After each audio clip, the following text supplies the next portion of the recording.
Welcome to Glachalia, a seemingly barren and frozen land in which all citizens achieve perfect equality through a powerful socialist dictatorship.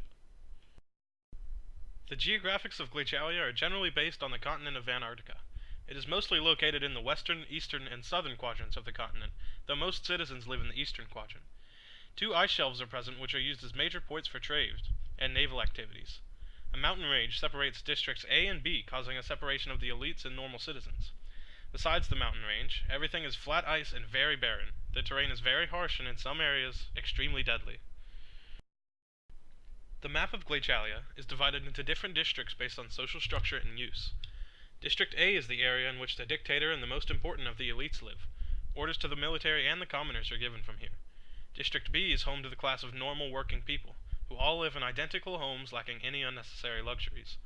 It also includes major industries and companies where they work.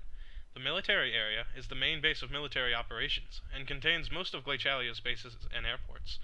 Its location is important as it makes it possible to defend the country from both the north and the south easily. This is the flag of Glachalia. It includes a central 5-pointed star because the number 5 is symbolic of balance. The star is surrounded by a circular red region which represents wholeness and totality. The strong presence of the color white represents purity and uniformity. Glachalia was founded when a man named Elijah Edvin, a billionaire, witnessed the death of a child in a third world country and decided that the conflict must end. He then decided that the source of all conflict was difference. He became known as the Revolutionary and relinquished his life of luxury and took Antarctica for himself by using roughly 30% of his wealth to buy multiple private armies.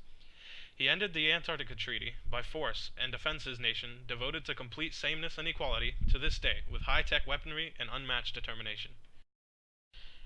The social classes of Glachalia are simple, as it is generally based on sameness. It consists of normals, who are the same and completely equal, a class of elites with higher power that regulate censorship of education, and an all-powerful dictator. They are revered and submitted to with great respect. Only those born into elite families can be members, and are forced to do so. Religion of any kind is strongly disapproved of, but minor religions are Christianity, holding about 2% of the population, and Islam, at about 1%. The dominant belief system, at about 97%, is Edvinism, which worships and in a sense defines the state and dictator. The most prominent facet of Edvinism is that freedom is dangerous, and that humans are inherently in need of control. Since sameness in all aspects of life is profound to the state, sameness in race is also sought after. About 94% of the population is white, and the other 6% consisting of minorities live in camps and are enslaved to elites. Both genders are completely equal in every way possible, such as employment, military enrollment, and politics. They are so equal, in fact, that they aren't considered different in the mind at all. Any display of affection between people may be deemed an act of rebellion or a statement of difference, and is strictly prohibited. The social structure is also seen in the government. The dictator has complete control over everything. The dictator is advised by 8 observers, which are powerful elites who live undercover.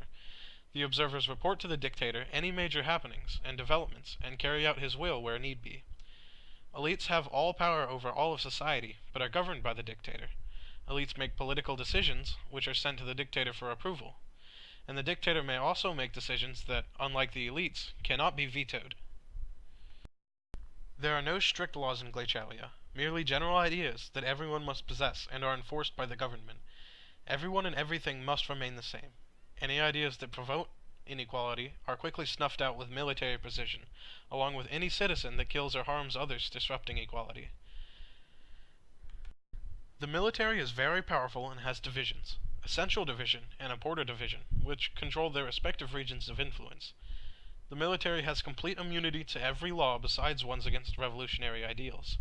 Ends may be required by nearly any means necessary. In currency, only coins are used, as the environment would be destructive to paper money. Coins are usually decorated with symbols of the state, and usually only used by elites. No currency is privately owned. Instead, all money is owned by the government, and is granted in small amounts to citizens only when their work requires it.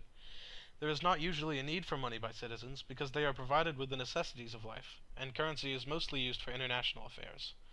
All existing businesses are government sanctioned, and they only produce the goods necessary for survival. No luxury items are produced unless illegally. Absolutely no businesses are allowed to be owned privately by normals or elites. Any and all businesses are to be operated and sanctioned by elites reporting to the dictator. Trade is usually kept at a desired minimum. It is reserved for the necessary natural resources that cannot be produced by the state. Imported are goods that cannot be produced inside of the continent formerly known as Antarctica. These goods are exchanged for developed technologies by the science departments of Glachalia. Currency is used, but only when no other deals can be made. International trade is usually done through bartering. In culture, a collective culture centered around equality and uniformity of all people exists. An extremely nationalist attitude is maintained by all citizens. In education, people are selectively taught so that they don't develop any unnecessary philosophies or desires. However, what they are taught very well. Education is extremely important to Glachalia. Art is allowed, but heavily censored, and must be extremely literal and never critical of the state. Of the few artists that exist, nearly all of them are elites, as normals pursuing leisurely activities is mostly frowned upon.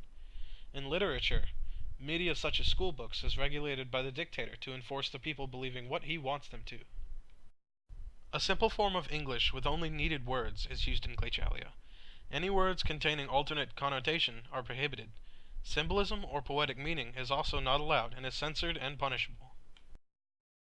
Science is only promoted for the purpose of developing technology for the government, and any papers or discoveries that are deemed rebellious, defined as promoting free thought or expression, are destroyed.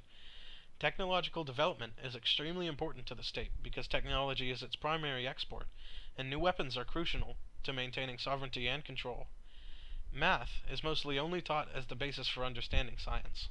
Usually only math required for engineering and mechanics is taught, as these are what is required to effectively develop technology.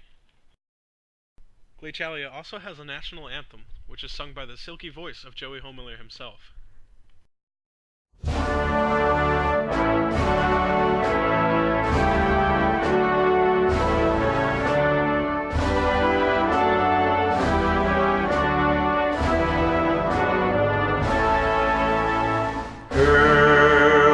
State of Glachalia,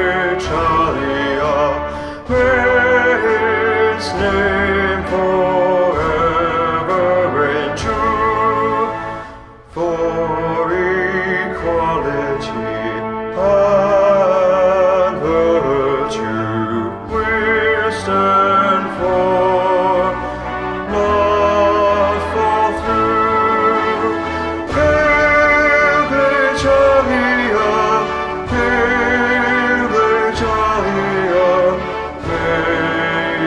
Sing us from our world rescue. Hail Glachalia, hail Glachalia, may you sing us from